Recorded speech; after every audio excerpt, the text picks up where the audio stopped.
Hello friends, welcome to MTC. मैं हूं KP sir. आप लोगों को आज आधारभूत अनुपातिकता पर मैं पढ़ाने जा रहा हूं। आप लोगों का ये बेसिक प्रोपोर्शनलिटी थ्योरम है। इसको थेल्स प्रमेय के नाम से भी जाना जाता है।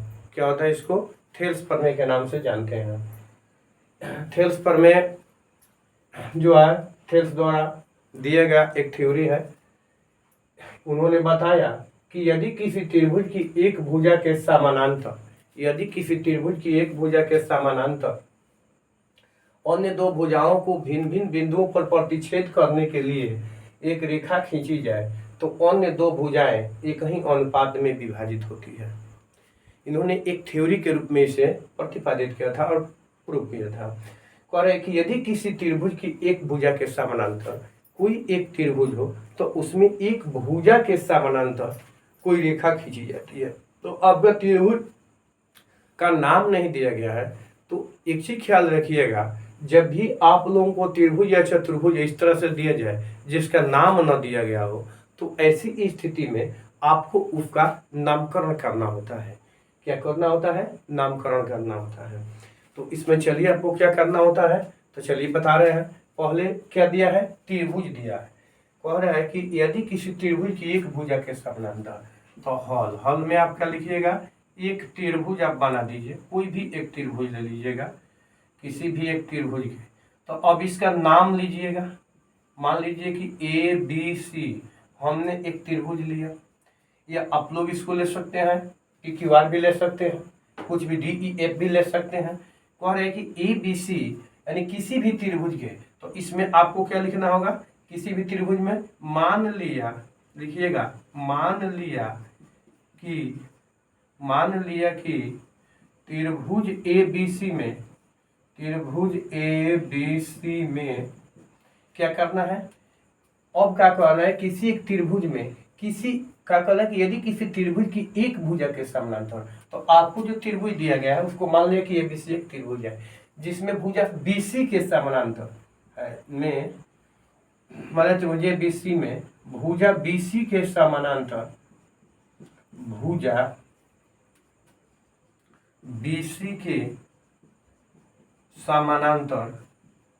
रेखा।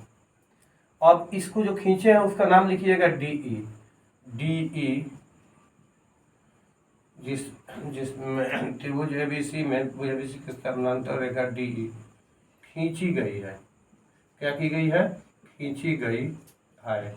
कह रहा है कि यदि किसी त्रिभुज की एक भुजा के समानांतर, तो मान लिया त्रिभुज ए बी सी में भुजा बीसी के समानांतर रेखा डीई खींची गई है। कह रहा है कि यदि किसी भुजा के समानांतर अन्य दो भुजाओं को भिन्न भिन्न बिंदुओं पर प्रतिच्छेद करने के लिए जो, अब इसके अनुसार लिखना होगा, जो भुजा बीसी एसी तथा जो भुजा एसी ए बी लिखिए पहले, ए बी तथा एसी को क्रमशः बिंदुओं, क्या कह रहा है? बिंदुओं को, तो दो उसमें आपको जो प्रश्न में दिया गया है उसी को लिखना होगा। बिंदुओं भुजा ए बी तथा एसी खींची गई है, जो भुजा ए बी तथा एसी को क्रमशः बिंदुओं डी तथा ई पर प्रतिच्छेद करती है।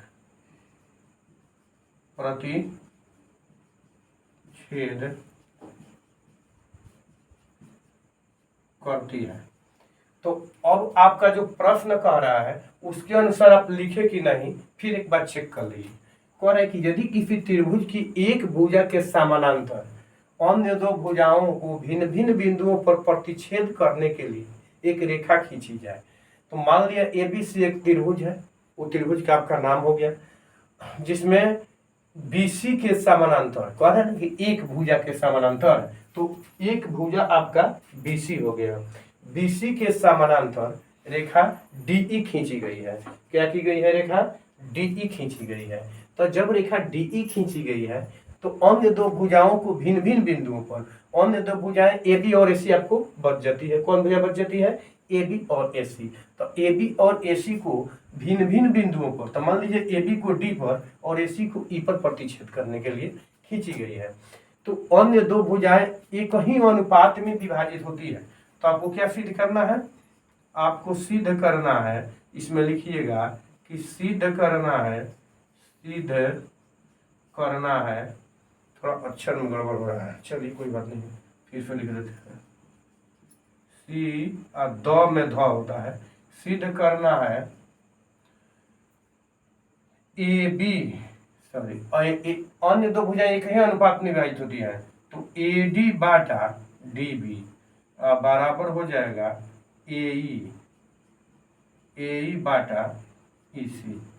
ये जो है यही आपको सिद्ध करना है। अब अभी हम आपको एक बता रहे हैं, लेकिन इसमें अभी इसको सिद्ध करा करके आप लोगों को बताएंगे कि ए डी बाटा डी बी जो हम लिखे हैं, ए डी बाटा ए बी भी हो सकता है, और जो ए ई बाटा ए सी लिखे हैं इसको, सॉरी, ए ई बाटा ई सी लिखे हैं उसको ए ई बाटा ए सी भी लिख सकते हैं। उसी तरह से बी डी बाटा ए बी लिख सकते हैं और सी बाटा ए सी भी प्रूव कर सकते हैं, उसको बताऊंगा। लेकिन फिलहाल जो आपका क्वेश्चन कह रहा है कि अन्य दो भुजाएं एक ही अनुपात में विभाजित होती है, तो यहाँ पर जो है एक ही अनुपात में, पहला तो हम अनुपात आपको बता देते हैं, ये जो आपका जनरली होता है अनुपात सिद्ध करने के लिए। तो चलिए इसको सिद्ध कीजिए।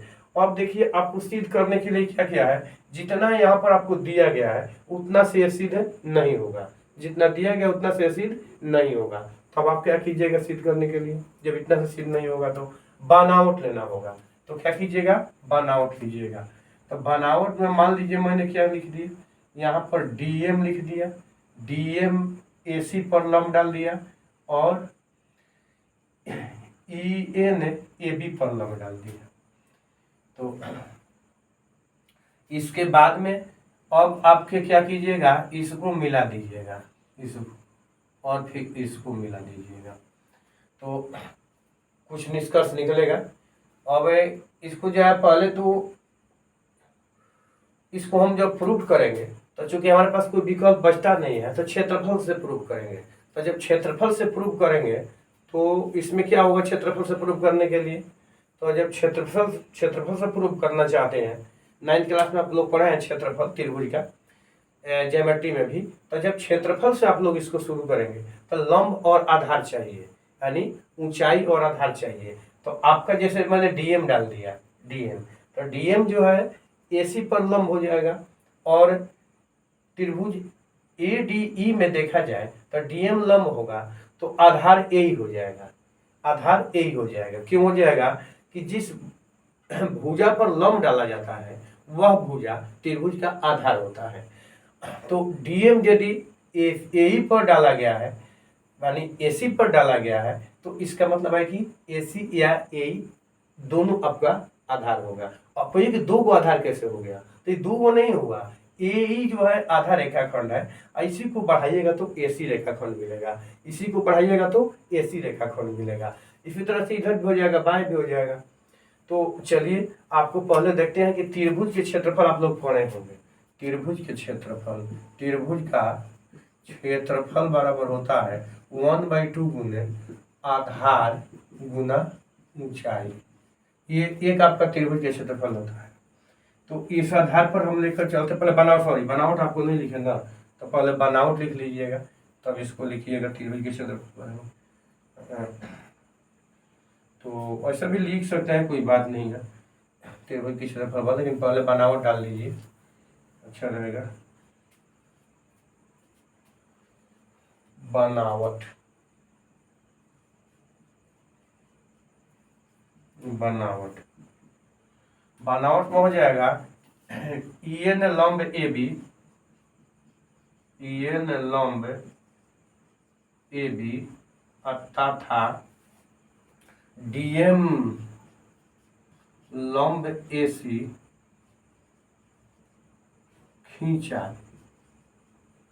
इसके बाद क्या किया, खींचने के बाद बी तथा बीई तथा EN लंब जो है AB पर तथा DM लंब AC पर खींचा। इसके बाद BE और DC को मिलाया। क्या किया? DC को मिलाया। अब जब B और DC को मिलाया तो आपका पूरा कंप्लीट हो गया। अब इसमें परमाणु में लिखिए, परमाणु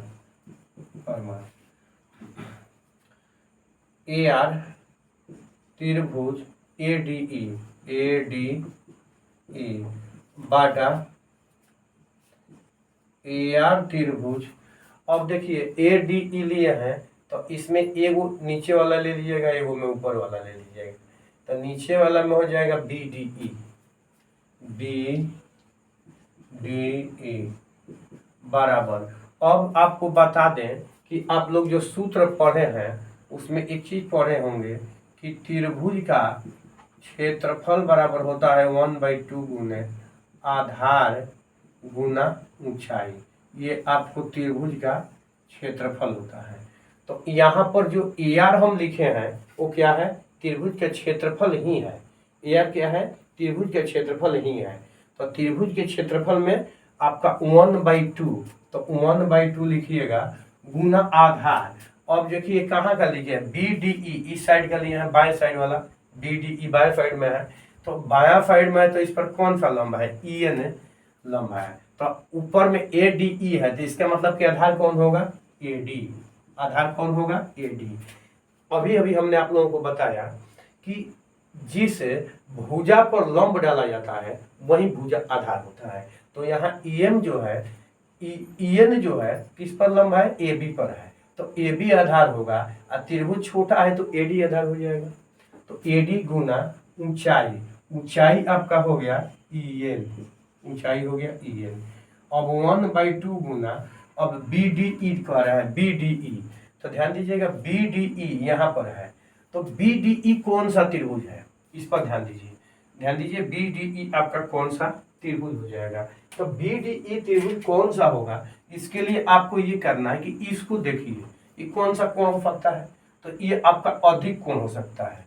कौन सा कोण होगा? अधिक कोण होगा। तो अधिक कोण में लंब कहाँ होता है? अधिक कोण में लंब जो होता है त्रिभुज के बाहरी भाग में होता है। अधिक कोण त्रिभुज यदि हो जाएगा और उसमें लंब डालिएगा तो आधार जो है त्रिभुज से बाहर उसका लंब निकल जाएगा और आधार उसकी बढ़ाई गई भुजा पर आकर मिलेगा। आधार की बढ़ाई गई भुजा, तो आपका BD क्या है? आधार हो जाएगा। तो आप लिख सकते हैं इसमें आधार गुना ऊंचाई, तो उसमें AD था तो इसमें आपका हो गया BD गुना ऊंचाई। ऊंचाई आपका EN ही होगा, ऊंचाई EN ही होगा।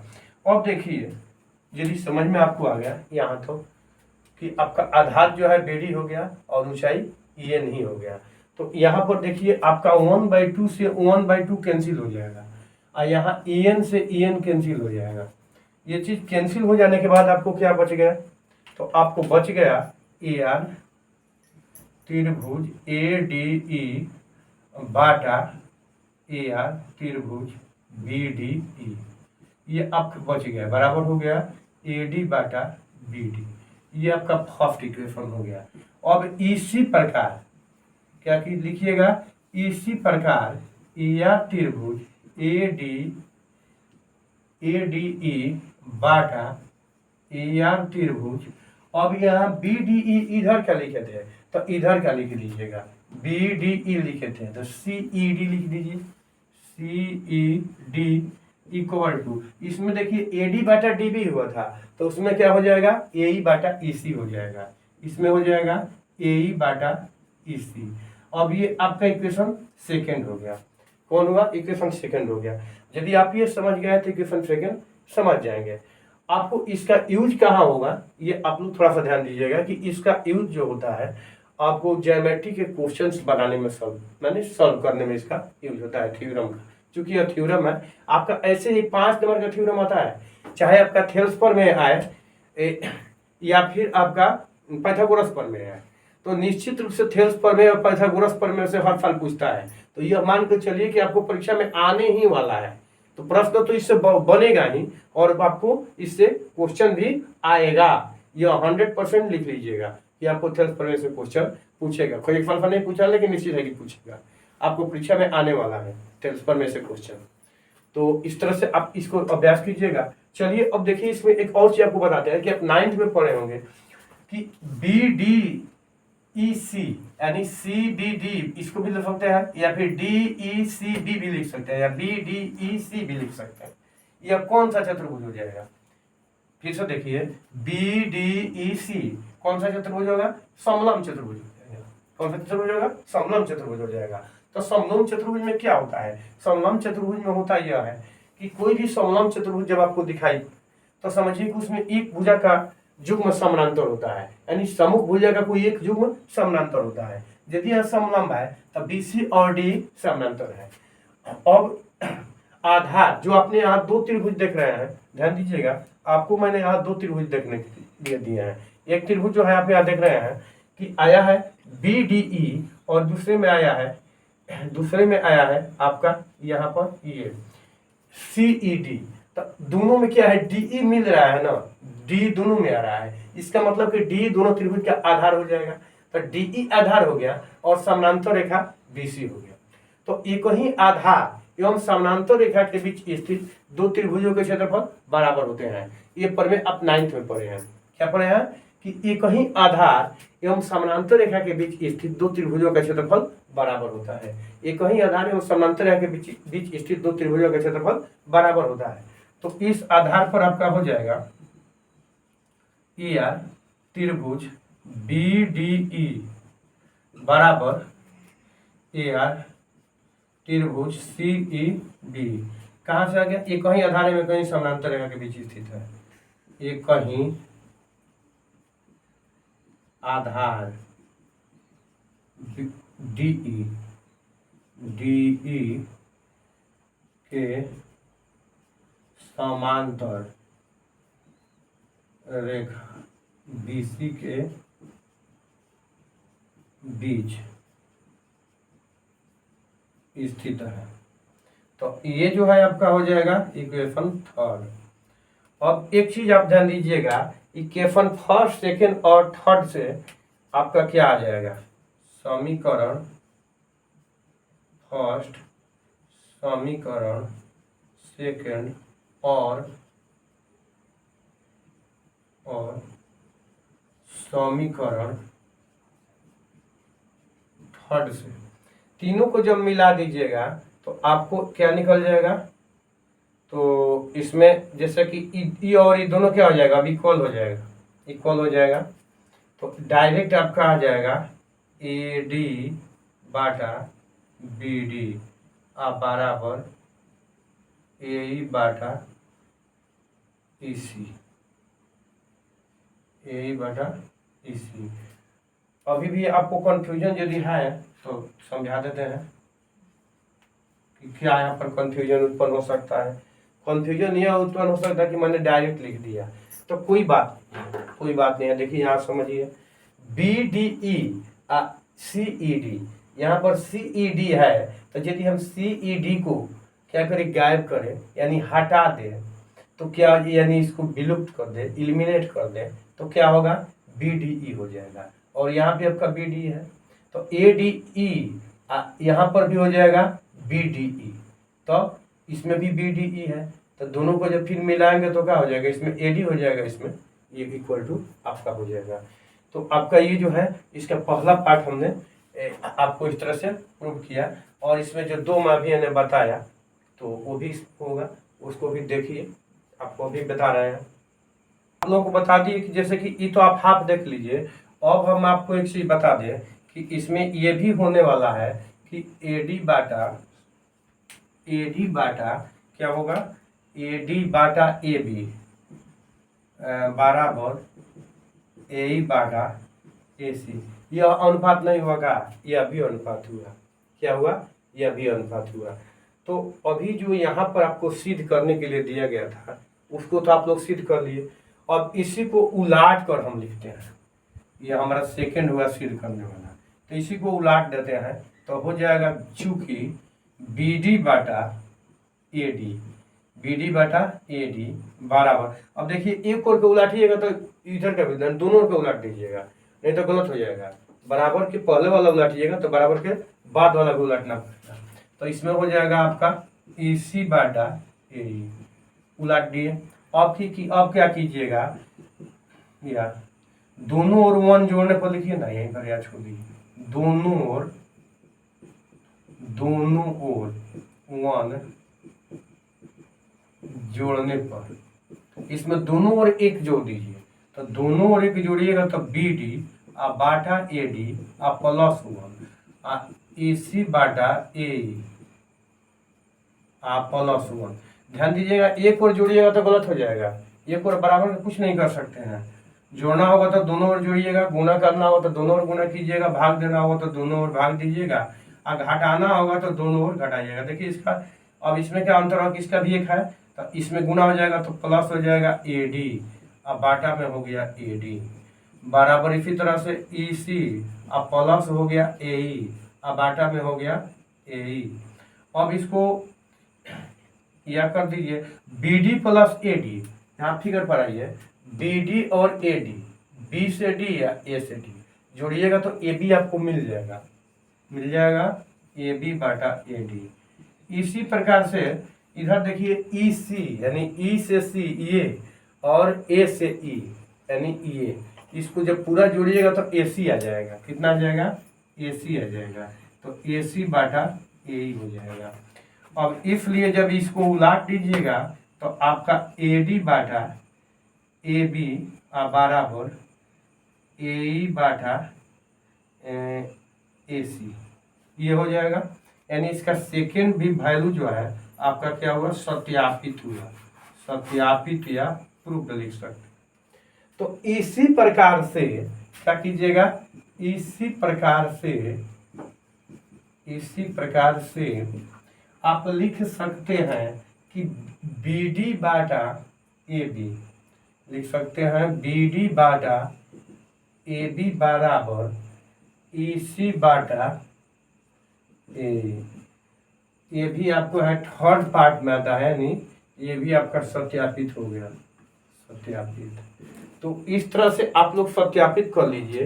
अब सोचिएगा कि सर इतना पढ़ाए हैं तो इसका मैंने पहले ही बताया हूँ कि इसको आप मत लिखिएगा, जितना पहले आपका थ्योरी सिद्ध कराया उतना ही लिख लीजिएगा, 5 नंबर का आपका थ्योरी आएगा तो उतना में आपको मिल जाएगा। ये जो सेकंड पार्ट में यहाँ समय लिखा हो ना, इसको परीक्षा मत लिखिएगा यदि आपका पूछेगा केवल थ्योरम। तो अब इसका उपयोग क्या होगा कि 1 नंबर के क्वेश्चन पूछे जाते हैं, 2 नंबर के क्वेश्चन पूछे जाते हैं, उसमें इसका उपयोग होगा। मैं बताऊंगा आप लोगों को कि कहाँ इससे 1 नंबर 2 नंबर के क्वेश्चन पूछा जाता है नेक्स्ट वीडियो में। ऐसा मैं आपका इस क्वेश्चन का चर्चा करूंगा और समझाऊंगा। आप वीडियो से बने रहिएगा, देखते रहिएगा। आपको बहुत जल्द जो है मैं मैट्रिक का सेट भी देने जाऊंगा, मतलब आप लोगों को तुरंत मैट्रिक का सेट भी दे रहा हूँ जो कि आपको परीक्षा में निश्चित रूप से आएगा। तो भागिए मत, वीडियो से बने रहिए, लाइक करते रहिए, सब्सक्राइब करते रहिए और अपने दोस्तों को भी बोलिए देखने के लिए। मैं आपसे लोगों से बोला हूँ ख़त्म कराऊंगा तो पढ़ाऊंगा निश्चित है, और कुछ समय के बाद आप लोगों को परीक्षा के लिए जो इम्पोर्टेंट क्वेश्चन है उसका ये वीडियो देने लगूंगा। मिलते हैं अगले वीडियो में।